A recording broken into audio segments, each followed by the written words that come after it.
Salut les gars, j'espère que vous avez la forme. Ici Vodang de chez Digital Brothers. Aujourd'hui, je vous fais une petite vidéo, un vrai banger rempli de valeur.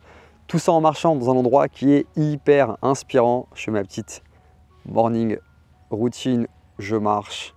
Et je me suis dit que j'allais optimiser en faisant cette petite vidéo. Du coup, on va parler aujourd'hui de comment faire pour avoir des clients qui peuvent donc vous payer jusqu'à 120 000 €, que vous ayez une agence donc de marketing digital ou bien que vous soyez un coach en ligne, consultant ou entrepreneur à partir du moment où vous avez un business en ligne. Donc comment faire pour avoir des clients qui peuvent vous payer jusqu'à 120K. Alors le premier truc dont on va parler, c'est notamment donc, on va appeler ça le point 0, comprendre les fondamentaux qui en l'occurrence sont le fait de comprendre comment pricer en high ticket. Pour pouvoir avoir un client qui a une LTV de 120 000 €, eh bien, soit tu vends une prestation à 10 000 € par mois pendant 12 mois, soit tu vends donc littéralement un package one shot à 120K. Les deux cas sont possibles, mais en réalité, c'est pas en vendant donc des prestations à 500 balles, 1000 balles, 2000, 3000, 4000, 5000 que tu vas y arriver. On va se positionner en high ticket. Premier truc à comprendre, pour faire du high ticket, eh bien, vous savez qu'il faut revenir aux fondamentaux.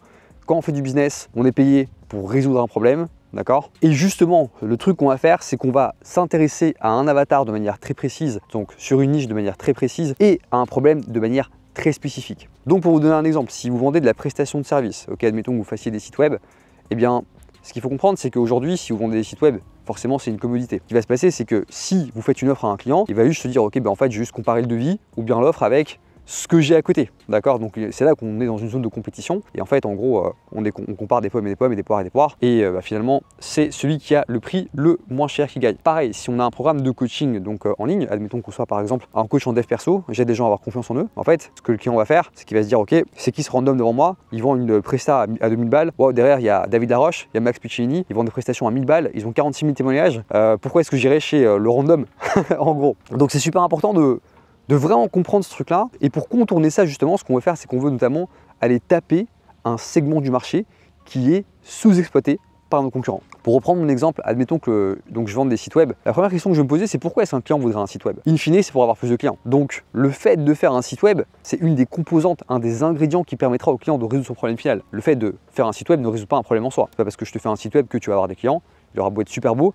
Si tu n'as pas de trafic, tu n'as pas de mécanisme de conversion, si tu n'as pas un bon copy dessus, ben, ça sert à rien. Pareil pour un programme de dev perso. Pourquoi est-ce que mon avatar voudrait faire du dev perso en fait? Si je veux juste vendre du dev perso de manière générale pour devenir une personne meilleure, trop générique. Par contre, si je m'intéresse aux chefs d'entreprise et que je leur apporte une méthode pour pouvoir développer leur leadership et leur confiance en eux, parce qu'ils comprennent que ce sont eux-mêmes qui sont à la base de la réussite de leur business ou de l'échec, et que je les aide à propulser leur confiance en eux, leur prise de décision, etc. grâce au dev perso, eh bien je suis dans un mécanisme différent. D'accord? Et donc pour clôturer ce point 0, l'idée tu vois c'est de se dire comment est-ce que je fais pour m'écarter de la compétition parce que je sais que je vais me faire défoncer. En gros, l'idée c'est de se créer donc son propre marché. Donc numéro 1, tu te sous-niches. Ensuite, numéro 2, tu détermines bien ton avatar, tu t'intéresses de manière précise à ce qu'il veut, à ses problèmes et à comment tu peux les résoudre. Numéro 3, tu crées une offre qui est totalement banger.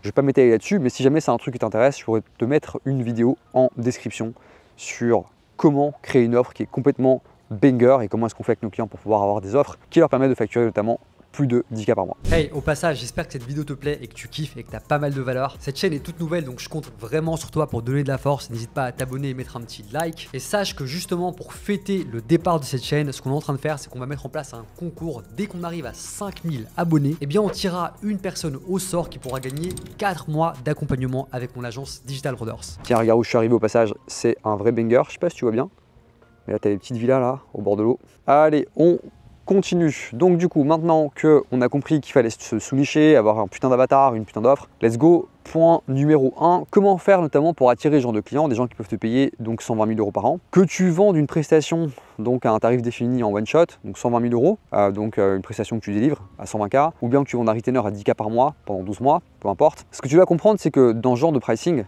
eh bien, tu vas t'intéresser à des clients qui sont riches, ça va pas être des brokies, ça va pas être des gens qui n'ont pas de business ou bien des gens qui n'ont pas d'argent. Et donc en réalité, on va résoudre des problèmes de riches. Un mec fortuné ou un mec riche, ce qu'il veut en fait, c'est que il veut avoir accès à quelque chose de rapide, de plus ou moins garanti, un truc sans friction, et tout ça en fait il veut le faire en l'échange de son argent. D'accord? Donc de l'oseille il en a, et il comprend que l'argent c'est un outil qui lui permettra effectivement donc d'avoir ces 3 éléments là. Et donc le premier truc à faire pour attirer ce genre de personnes, ça va être forcément de revoir ton messaging, la manière dont tu vas effectivement packager ta présentation. Que tu fasses de l'autriche ou tu fasses de la pub, ça va être hyper important de réellement comprendre ce que ces gens-là veulent, et donc leur dire que tu sais exactement comment faire pour les amener à leur situation de rêve. Et donc ton objectif ça va être de booker des calls Et c'est là où souvent beaucoup de gens se plantent, c'est que dès qu'ils bookent un call, eh bien ils vont essayer de soit closer directement un call, soit de closer en 2 calls. Mais moi en fait ce que je fais, je propose même pas de payer en fait.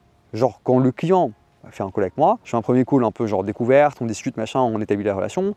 Deuxième call, ok, je présente un game plan et je propose un free trial en fait, tout simplement. Je propose un essai gratuit de 2 semaines ou 1 mois, peu importe, dépendant du problème qu'on va résoudre. Et l'objectif en fait ça va être de dire donc voilà la méthode, voilà le prix, voilà comment ça fonctionne. C'est un package d'un an, ou bien c'est 120K pour X, j'ai aidé un tel, ou bien si j'ai pas de client dans cette niche-là, donc voilà en gros ce que les gens ont pu faire avec une méthode similaire, et moi je l'ai amélioré. J'ai une garantie de résultat, mais justement pour m'assurer du fait que ni toi ni moi on soit mis à risque, ce que je te propose c'est de commencer avec un essai gratuit de 2 semaines.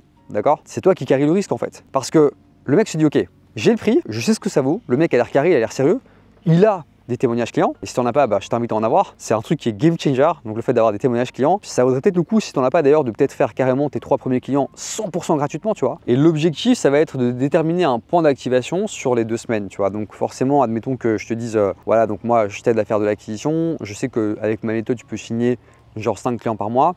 En 2 semaines, ce serait déraisonnable de te dire que tu vas signer, donc surtout les 2 premières semaines, genre 2 clients donc en 2 semaines, quoi, tu vois. Par contre, mon point d'activation, ça va être, ok, regarde, si je vois que j'arrive à te booker 10 calls en 2 semaines, eh bien, basé sur ces métriques et basé sur mes standards, je sais avec certitude que on arrivera à avoir au minimum tel résultat, et donc là, on pourra avancer ensemble. L'objectif, c'est littéralement ça, en fait, de donner un free trial et de déterminer un point d'activation et de surdélivrer là-dessus. Je dis 10 calls, mais en réalité, j'en book 20. Du coup, pendant ces 2 semaines, c'est comme au début d'une relation amoureuse, tu vas vraiment max out le tout, tu vas être omniprésent, tu vas tout faire pour que le client se sente donc respecté, considéré et que tu sois au petit soin avec lui et que tu vas établir la relation. Et forcément, tu as un call de follow-up dans 2 semaines sur lequel tu lui fais une proposition. Alors, la proposition que tu vas lui faire, ça va pas directement être ton offre Radika. Ce qu'on a fait, c'est de l'ancrage. Généralement, ce que je fais, c'est que, tu vois, j'ai une offre Radika, je vais aller voir le client, je vais lui dire voilà les résultats qu'on a eu et voilà effectivement ce qu'on a fait. Je t'ai parlé de mon offre Radika, mais je pense que au vu de là où tu en es aujourd'hui, de X, Y, Z, ça fait pas sens de partir sur une offre Radika directement. Ce que je te propose, c'est un mini-step pendant 3 mois. En réalité, on va bosser ensemble. Donc, tu n'auras pas tel et tel truc du package, mais tu auras ça et ça parce qu'en réalité, tu n'as pas besoin de tel et tel extra. Et au lieu de payer 10K par mois, tu vas payer 6K pendant 3 mois. Et comme ça nous permettra d'avoir X. Et lorsque tu seras à X, eh bien, on se pose et on rediscute. Genre, regarde le banger. Tu arrives sur un call, tu pitches, genre 10K, tu donnes un free trial. Et ensuite, après le free trial, tu dis ok, mais c'est pas 10K, c'est moins. Et le mec s'attendait à payer 10K. Il était déjà commit sur 10K. Donc, il se dit que c'est un putain de banger en fait. Et là, tu l'engages sur genre littéralement 3 mois. Ok, généralement avec un paiement upfront. Faut être bon en closing, mais avec de la conviction, ça passe. Ok, donc là, pendant 3 mois, tu vas commencer à délivrer. Tu as un micro commitment. Et c'est comparable à, tu vois, genre, lorsque tu rencontres une meuf dans la rue, tu vas pas commencer à lui demander Enfin, tu vas pas te marier directement avec elle en fait. Tu vois, d'abord, tu vas échanger, tu vas prendre le numéro, tu vas la revoir autour d'un café, autour d'un verre, puis tu vas la dater. Puis ensuite, ce que tu vas faire, c'est que tu vas te mettre en couple. Puis tu vas tout simplement emménager avec. Puis tu vas commencer donc à penser aux fiançailles, tu vas te fiancer. Puis ensuite, tu vas commencer à genre collecter de l'oseille, attendre 1 an ou quoi, à faire ton mariage, puis tu auras des gosses. Et c'est la même chose dans le business en fait. Tu vois, tu vas tout simplement avancer par micro-commitment. Et c'est comme ça que ça marche sur le long terme, tu vois. Donc revenons-en à mon point. Là, tu as un micro-commitment. Pendant 3 mois, tu délivres et pendant ces 3 mois, tu vas établir la relation. Tu vas demander si il peut t'envoyer des référals, donc s'il a des potes qui pourraient profiter de tes services. Tu vas aussi donc demander un témoignage. Tu vas peut-être demander un case study. Tu vas vraiment établir la relation. Et donc là, après ce micro-commitment, ce que tu vas faire, c'est que tu vas aller présenter ton offre donc à 120K, soit donc 10K par mois en retainer, soit donc un flat fee. D'ailleurs, la différence entre les deux, si tu ne la connais pas, c'est que le flat fee, c'est en mode je te mets à disposition un véhicule dans ton business. Okay, je te crée ton système d'acquisition par exemple. Et donc pour que je te le mette en place et que je te l'optimise sur 12 mois, eh bien c'est genre 120K et tu peux payer ça en 1 fois ou en 2 fois et tu auras une réduction. Tandis que le retainer, c'est en mode voilà, en fait je te le mets donc ton système d'acquisition et donc on mensualise et tous les mois tu me payes 12K. Tandis que le retainer, c'est en vrai voilà, je te mets en place ton système d'acquisition et tous les mois tu me payes 10K. J'aime pas trop les retainers parce que c'est un peu en mode Netflix, tu vois. Le mec peut s'arrêter quand il veut. Un mois ça marche pas, il va se dire bah vas-y, c'est quoi, je laisse tomber, même si c'est un contrat, un engagement. Je préfère les flat fees, c'est très différent au niveau mindset parce que c'est un peu comme si tu achetais une voiture. Que tu roules avec ou pas, en fait tu dois la payer, tu vois, sinon on te la saisit, c'est la même chose. Donc bref, petit aparté. Mais donc là tu fais ton offre, d'accord, avec une proposition de réduction et littéralement ça va être beaucoup plus facile de convertir à ce moment là parce que la relation est déjà établie, tu as déjà eu donc un micro commitment, enfin bref, tu as déjà fait quand même pas mal de pas, le mec voit le potentiel et tout, tu vois, et là il commence effectivement donc à te payer et tu essaies de collecter donc en 1 fois ou bien en 2 fois au plus, histoire d'avoir du cash flow à nouveau. Malgré tout ce que tu as fait, ça fait quand même mal aux fesses, tu vois, de se dire je paye genre 120K pour une presta. Et toi, ton objectif en tant que prestataire, ça va être d'inverser en fait, si tu veux, cette tendance et de faire en sorte que le client ait le ROI le plus rapide sur ces 120K. La manière dont on voit ça chez Digital Order, c'est que tu vois, donc tu as une sorte de balance, on va appeler ça la fuck you balance. Quand le client nous donne de l'argent, en réalité, je sais pas comment le dire autrement, mais la balle est dans notre camp. On l'emporte sur lui en fait, si tu veux. Tu vois. L'objectif, ça va être de surdélivrer pour que on se retrouve en déficit par rapport à la valeur qu'on a apportée, donc on lui apporte plus de valeur et que lui se dise waouh, en fait j'ai payé 5K mais j'ai 44 de valeur par exemple. Tu vois ce que je veux dire? C'est un peu le truc à faire en fait. En gros, donc il faut que tu surdélivres à fond, surtout durant les premiers mois pour enlever l'anxiété en fait. Et dès le moment où tu enlèves l'anxiété, ben là c'est bon, le mec il est chill. Et là tu vas commencer à travailler notamment sur ok, regarde, le taf qu'on a fait ensemble, voilà les résultats qu'on a, donc tu lui fais réaliser effectivement les résultats que le mec a. Et là, très intéressant, tu vas le transformer en ambassadeur.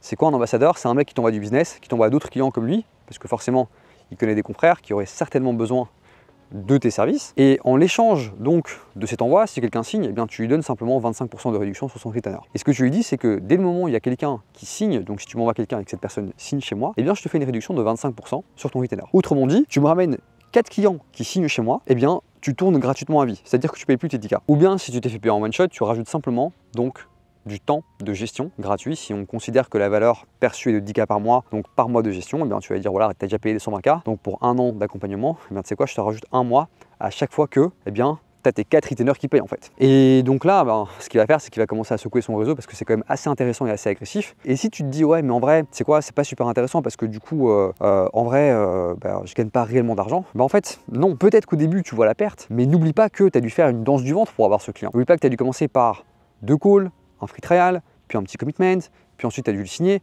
Là, le mec qui va arriver, tu vas couper court en fait. Le prix de la presta, c'est X. Le prix de la presta, c'est 120K. Le prix de la presta, c'est 10K. Tu vois. Et tu gagnes littéralement du temps en fait. Et donc, tu speedrun ton flow de sorte à avoir donc plus d'incubation et plus de cash rapidement. Et puis, la réalité, c'est qu'après l'avoir fait dans beaucoup de niches, bah, généralement, ton referral t'envoie genre 2 clients qui vont payer. Quoi, tu vois. Donc, oui, il y aura 50% de réduction. C'est très rare d'avoir un mec qui te ramène 4 mecs et qui tourne à 100%. Quoi. Je pense que j'ai dû en avoir un en 5 ans. Quoi. Donc, faut quand même être assez chaud. Et ensuite, en bonus, ce que tu peux faire si tu es vraiment chaud et que tu t'entends bien avec ton client, c'est partir en profit share en fait. Donc, là, je m'adresse plutôt aux agences, quoique dans les business de coaching en ligne, on l'a déjà fait, mais plutôt en mode consulting d'ailleurs. Donc en gros, tu vois, à un moment donné, ton client te paye pour une prestation. Tu vois, 10K par mois, c'est quand même pas mal déjà. Et en réalité, il y a encore des choses que tu peux faire. Et souvent, ce que tu vas faire, c'est que tu vas te retrouver à genre surdélivrer et à ne pas facturer. Et en réalité, si tu passes plus de temps, mais si ce temps-là, tu le passais donc de manière payante, eh bien, tu verrais que genre tu pourrais au moins choper peut-être 7-8K en plus sur un autre client. Mais là, en fait, tu te retrouves dans une prestation où tu es capé à 10K par mois. Tu vas pas demander plus parce que du coup, le mec te paye et après, du coup, ça va augmenter, ça fait un peu rapia et tout.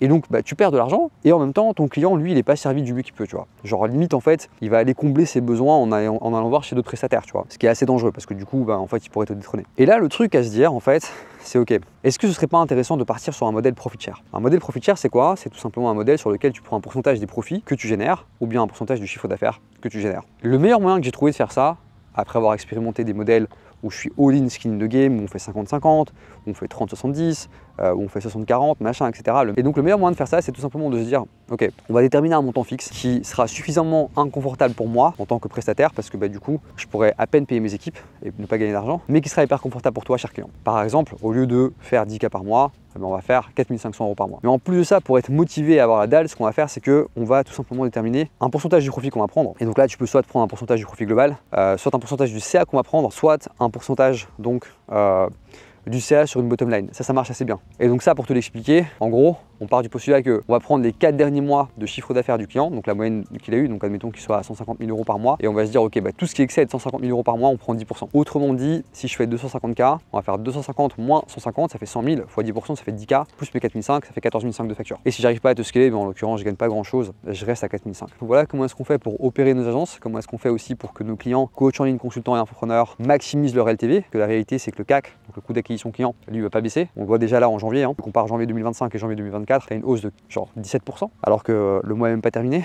C'est important de comprendre qu'en réalité, le vrai game, c'est maximiser la LTV. Acquérir les clients, c'est simple, faire de l'acquisition, c'est simple. Le plus dur, c'est de garder ses clients sur la durée. Et donc, du coup, ça, c'est le meilleur moyen qu'on a trouvé de le faire. J'espère que tu as kiffé cette vidéo. En tout cas, j'ai kiffé ma balade. Ça fait des steps.